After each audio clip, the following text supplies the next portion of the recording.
Welcome back, grade 12s.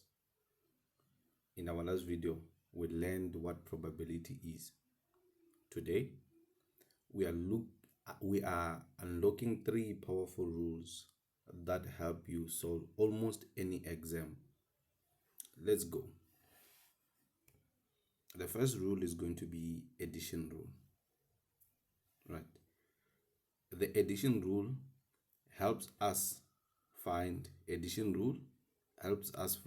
probability of A or B happening. And here is the formula.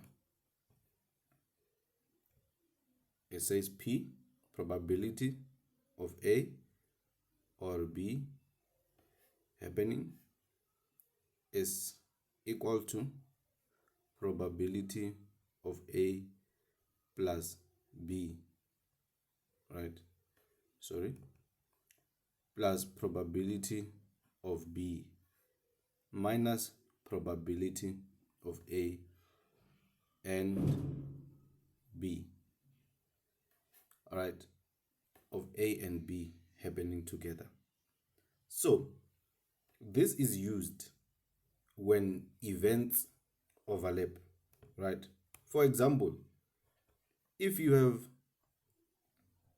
probability of A is equal to 0.3, probability of B is equal to 0.4, right?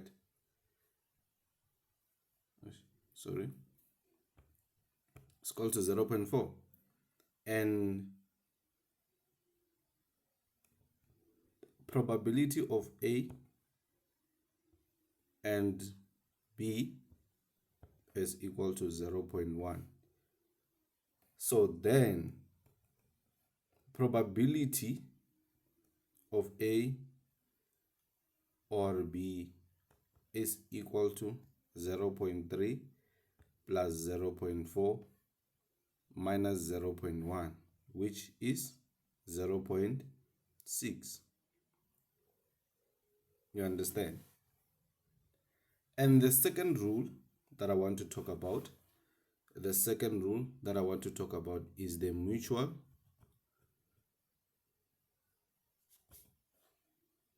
exclusive.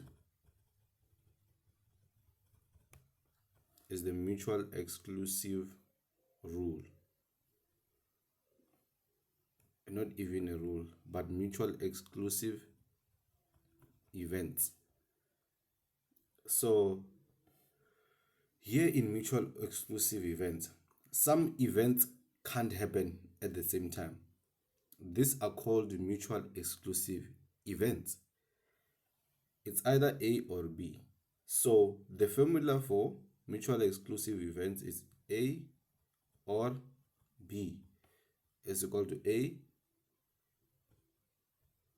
plus probability of B.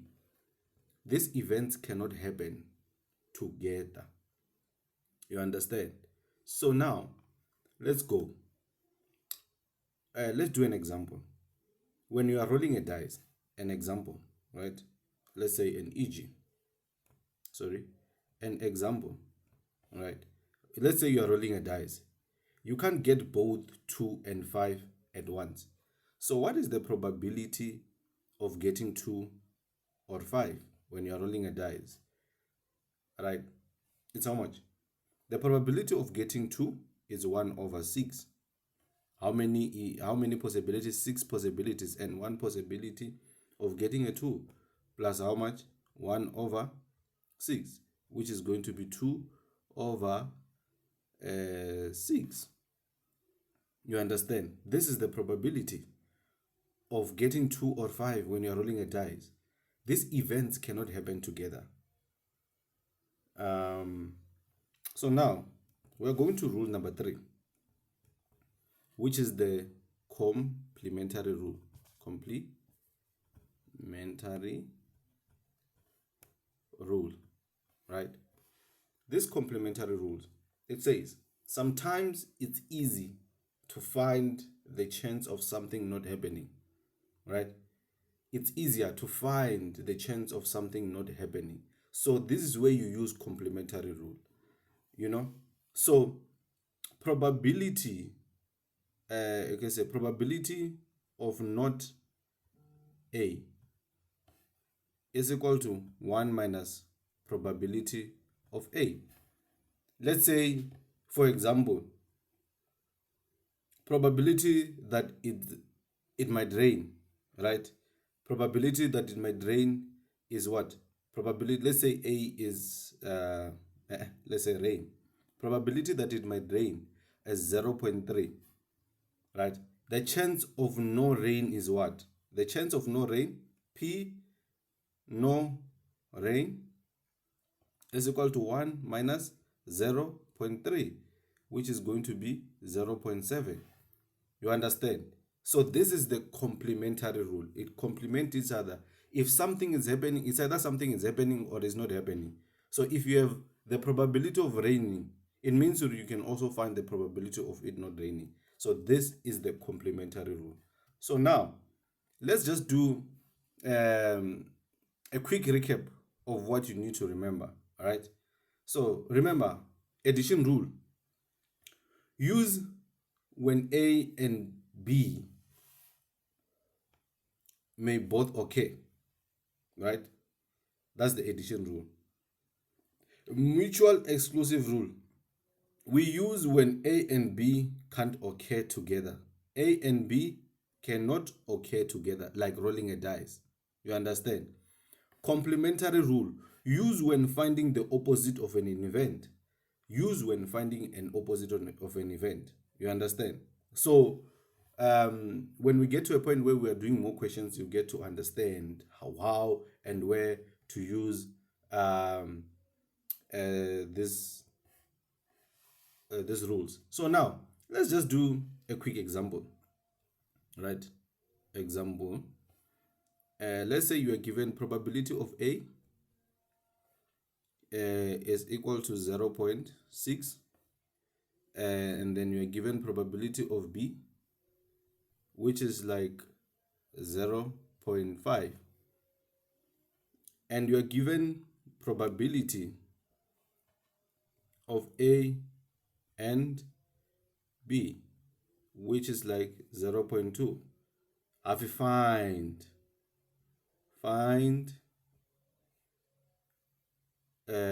probability of A or B? So what are you going to do? You're going to say probability of A or B is equal to 0.6 plus 0.5, sorry, minus 0.2, which is going to be 0.9. So you'll see this kind of questions in exams. So let's break it down for a little bit. Let's just break it down for a little bit so that you understand. So you are given a probability of event A and probability of event B. And how do you know that this event is mutually exclusive or not? We have to use addition rule, or we have to use mutual exclusive event formula, or we have to use complementary rule. We use a rule that is, let's go back a little bit. We are going to use a rule number 1, because rule number 1, it says probability of A or B is equal to probability of A plus probability of B minus probability of what? Of A and B.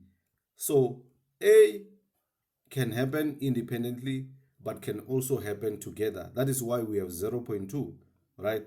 So this event, we are going to use what? Addition rule. Probability of A plus probability of what? Of B minus probability of A and B is going to be 0.9. That's it for today. Next time, we're talking about independent and dependent events.